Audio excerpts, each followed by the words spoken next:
रूस के साथ तो अपनी दोस्ती है, क्या उसकी तरफ भी नहीं देखना चाहिए? वो भी कहीं नहीं, मतलब यूक्रेन में फंसा है वो ठीक रूस है। ने तो कमिट किया है। आई थिंक हाँ। कल परसों जो स्टेटमेंट था रशिया का, तो रूस ने जो है भारत को एक तरह से कमिट किया है, ठीक है। लेकिन अब मैं आपको एक चीज़ कहूँ कि आज भारत और रूस के जो रिश्ते हैं उसमें भी कुछ डायनेमिक्स कॉम्प्लेक्स हैं। देखिए, भारत के अमेरिका प्लीज से, बताइए। हाँ। हाँ, भारत के अमेरिका के साथ ताल्लुकात हैं, बढ़ रहे हैं, ये अच्छी बात है, से बिल्कुल मानते हैं हम लोग। भारत के चीन के साथ डिस्टर्ब रिलेशनशिप है, और आपका जो है at the same time Russia की जो है चाइना के साथ रिलेशनशिप बहुत स्ट्रांग बनती जा रही है। और ग्लोबल जियोपॉलिटिक्स में एक जो नया जो धड़ा खड़ा हो रहा है क्या वेस्ट के अगेंस्ट, उसमें कौन से कंट्रीज हैं आप देखिए, उसके अंदर रशिया है, उसमें चाइना है, उसमें नॉर्थ कोरिया है, उसमें ईरान है, क्या कहते हैं ना। और बाय डिफॉल्ट पाकिस्तान अभी कुछ भी कर ले, पाकिस्तान की अमेरिकन मिलिट्री हो रहा है उनके साथ में एक बड़ी गाढ़ी यारी है, लेकिन जो है ना कि ऑफिसर्स की पूरी ट्रेनिंग वहाँ होती वहाँ है। होती है। लेकिन जो ग्लोबल जो जियोपॉलिटिक्स जिस तरह से शेप हो रही है, उसके हिसाब से पाकिस्तान अल्टीमेटली ये चाइना वाला जो धड़ा है इसी तरफ जाएगा। भारत के लिए बड़ी दुविधा की स्थिति है। अभी यूक्रेन वॉर के अंदर हमने देखा कि भारत के लिए बहुत डिफिकल्ट क्वेश्चन हो गया। अमेरिकन प्रेशर आ रहा था कि आप स्टैंड लीजिए, आप स्टैंड लीजिए। अब रशिया के साथ हमारी इतनी पुरानी दोस्ती है, रशिया ने हमें हर मौके पर सपोर्ट किया है। रशिया एक सस्टेनेबल और एक स्ट्रांग रोबस्ट पार्टनर है, मतलब वो उनकी डिप्लोमेसी फ्लिम्जी या सुपरफिशियल टेम्परेरी डिप्लोमेसी नहीं होती है, कहते हैं। उन्होंने हर वक्त हमारा साथ दिया है, और फिर हम उनसे तेल भी खरीद रहे थे, तो बहुत प्रेशर आया, इंडिया ने उसको जैसे तैसे नेविगेट किया, सब कुछ किया। तो आज, और बीच में आपने कुछ खबरें सुनी होगी, पाकिस्तान के साथ भी रशियंस जो है उनके कुछ ताल्लुकात बढ़ रहे थे, ठीक है ना। बिल्कुल, वो वहाँ भी चीज़, दौरे हाँ, हुए थे। क्योंकि जब उनको लगा कि इंडिया अमेरिका की तरफ जा रहा है, तो आज रशिया के साथ हमारी रिलेशनशिप कॉम्प्लेक्स है, मतलब उसमें न्यूएंसेस हैं। तो मुझे लगता नहीं कि शायद रशिया के लिए भी बिल्कुल ओपनली पाकिस्तान के अगेंस्ट या चाइना के अगेंस्ट चले जाना और इंडिया के साथ खड़े हो जाना इतना पॉसिबल इसमें है। मुझे थोड़ा कन्फ्यूज़न हो रहा है आपकी बात से। अगर मैं टाइमलाइन देखूं, मुझे अच्छे से याद है इमरान खान का दौरा रूस में हुआ था, उस वक्त यूक्रेन वॉर की शुरुआत हुई थी, पहला ही दिन था। इससे अमेरिका बहुत नाराज़ था, और कहा यह भी जाता है कि इमरान खान के साथ जो कुछ घटा और वो जेल चले गए, तो उसके पीछे अमेरिका की बड़ी भूमिका भी थी। यस। अब उस वक्त भारत जो है रूस के साथ खड़ा था। हमने कितनी बार यूएन में वोट ही नहीं किया, हम बाहर Yes, निकल गए, yes, yes. है ना। बनता भी था, यूक्रेन कश्मीर के लिए जो जो कहता सुनता रहा, वो भी हमें याद है। मैं कह रहा हूँ, आप बोल रहे हैं कि पाकिस्तान उस धड़े के साथ खड़ा होगा जो ईरान है, चीन है, नॉर्थ कोरिया है और रूस है। तो अगर इंडिया की तरफ से देखा जाए, ईरान से हमारे ठीक संबंध हैं, रूस के साथ हम शुरू से खड़े रहे, नॉर्थ कोरिया से अपनी कोई लड़ाई नहीं रही है, हम भी तो उसी धड़े में खड़े हैं। तो क्या मध्यस्थता कराने भी रूस और चीन आ सकते हैं? मैं वही क्योंकि हम एक ही धड़े के लोग हैं भारत फिर। के साथ ये जो है ना ग्लोबल कभी ग्लोबल उस तरह की सिचुएशन बनती है ना, तो भारत के पास ये एक बड़ी समस्या रहेगी कि आप अल्टीमेटली आप क्या चुनाव करेंगे, ठीक है ना। बिकॉज देखिए, भारत के इजराइल के साथ बड़े अच्छे संबंध है, ठीक है।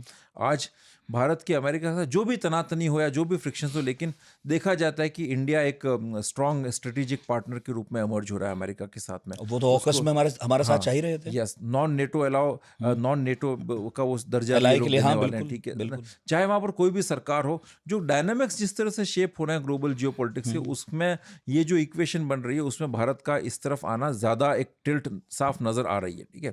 अब ईरान की आपने बात की, ईरान की दोस्ती चीन के साथ में।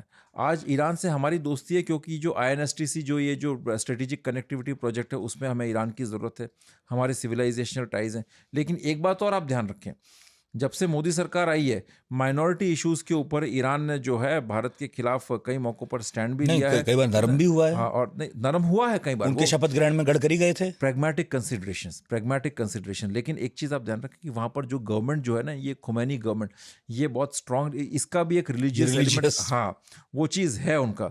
बुरहान वानी जब था, तो वो जब मरा था, तो उसके बाद वहाँ कई यूनिवर्सिटीज़ में सेलिब्रेट किया गया। तो वो हमें लगता है कि शायद उन गवर्नमेंट्स के लिए रिलीजन एक बड़ी साइड मार्जिनल चीज़ है, ऐसा नहीं है। वो जिस तरह से इकोनॉमिक कंसिडरेशंस होते हैं, पॉलिटिकल कंसिडरेशंस है, वैसे रिलीजन भी उनके लिए बहुत ही एक स्ट्रॉन्ग फैक्टर है उनकी डिप्लोमेसी का ना। तो ये सारी चीज़ें हैं। तो बात बताइए मुझे, हिंदुस्तान में, अब आप ही कह रहे हैं कहना चाहिए नहीं कहना चाहिए, पर मैं कह देता हूँ अब इस बात को भी, हिंदुस्तान में 20 करोड़ से ज़्यादा मुसलमान हैं, और ये पाकिस्तान की आबादी के लगभग बराबर ही हैं। और मुसलमान और हिंदू इस मुल्क के दोनों उतने ही हैं, मतलब एक दूसरे से कोई कमतर नहीं है। हाँ, दुनिया अगर हमें देखती है, चाहे ईरान देखे, पाकिस्तान की तो छोड़ देते हैं, अगर हम एक हिंदू मुल्क के तौर पर देखते हैं, तो उनका नज़रिया गड़बड़ है ना।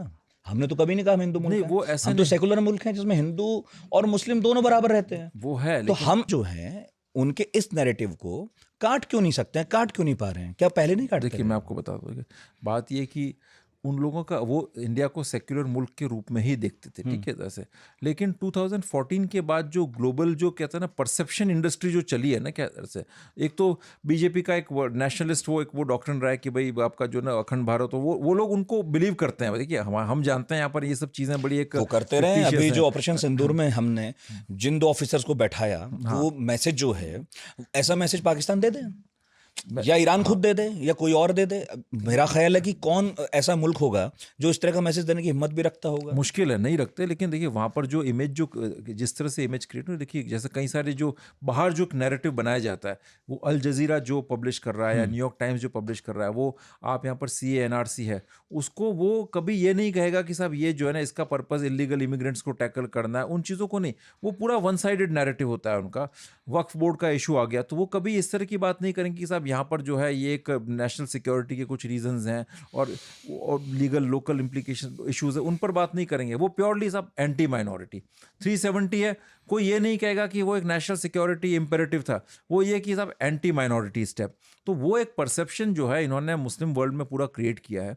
अब जैसे वो नूपुर शर्मा वाला एजिटेशन हुआ था, तो उसको लेकर के पूरे मुस्लिम वर्ल्ड के अंदर बड़ा एक वो जो कहता है ना एक डेफिनेटली एक रोष तो था, ये अवेकनिंग थी। देखिए वो बात अलग है कि बिकॉज ऑफ भारत एक बड़ा मुल्क है, ठीक है, because of economic issues, pragmatic considerations, geopolitical considerations, कोई आपसे रिश्ते खराब नहीं करता, लेकिन कहीं ना कहीं मन में तो वो इस्लामिक Cold shoulder दे देता है। हाँ, वो रिलीजियस वो फैक्टर आता ही है कहीं ना कहीं मन में। तो अब आप टर्की को देख लीजिए, आज टर्की पाकिस्तान का जो भाईचारा है, उनसे क्या झगड़ा है हमारा? झगड़ा कुछ नहीं है। वो तो लेकिन जब कश्मीर को लेकर बयान दिया तो हमने साइप्रस को लेकर कर दिया, लेकिन उनसे कभी कहाँ झगड़ा रहा है हमारा? उनसे झगड़ा नहीं रहा, लेकिन वो जो एक जो ब्रदरहुड है उनका पाकिस्तान के साथ में क्या से एर्दोगान की वजह से, एर्दोगान उन्हें की खलीफा वजह से, बनना। यस, और उससे पहले भी था। देखिए उससे पहले भी जो है ना इनका एक ब्रदरहुड था जब टर्की प्योरली सेक्युलर था तब भी। और आप ईरान का देख लिया, आई थिंक 1965 के वॉर में इन्होंने जो है ना पाकिस्तानी प्लेन्स को वहां पर लैंड करने के लिए वो स्पेस प्रोवाइड किया था। तो वो तब तो पाकिस्तान का वो अमेरिका का दोस्त भी था ना ईरान, तब तो देना ही था। हाँ, तो कहीं ना कहीं एक वो फैक्टर रहता है, ठीक है सर से। अब टर्की का जो अभी जो है वो तो प्योरली ये कैलिफेट की बात करता है सर से, और इसका जो है ना अब वो जो सीरियल जो था एर्तुगरुल गाजी टर्की का, वो कितना पॉपुलर पाकिस्तान में कश्मीर में हुआ। अब मैं आपको एक सिंपल सा एग्जांपल बताता हूँ, रिलीजन कितना रोल प्ले करता है। जैसे ही सऊदी की दोस्ती भारत से हुई, सऊदी कश्मीर में सबसे बड़ा विलन हो गया। कोई MBS को पसंद नहीं करता, ठीक है। नया हीरो कौन? एर्दोगान। तो ये एक फैक्टर रहता है कहीं ना कहीं।